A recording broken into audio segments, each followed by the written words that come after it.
Identify the locations of the slithering beasts overtaking the Everglades, pythons, and other invasive snakes. It works in a way that's similar to how you might find a long-lost relative. As Wink News anchor Liz Byro explains now, it makes a DNA connection.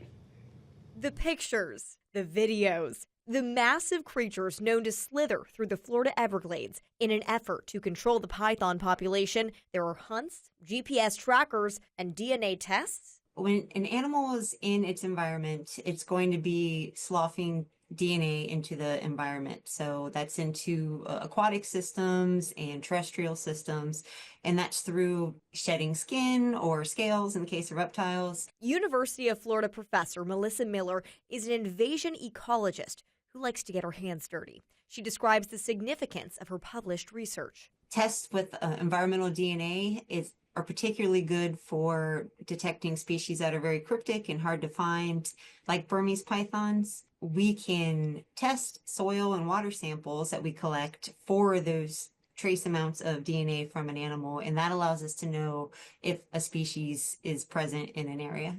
The test, the tetraplex digital PCR assay, is unique because it can identify 4 different species in one shot: Burmese pythons, northern African pythons, boa constrictors, and rainbow boas. When you have these multi-invaded ecosystems like we do in Florida, where we have lots of different invasive species, just with reptiles, we have over 50 breeding species of reptiles that are not native to Florida, and it begs for tools to monitor them that can be as efficient as possible. And while the DNA can't get rid of invasive species, it can identify locations, problem spots, and when the snakes slither into new areas. Liz Byro, Wink News.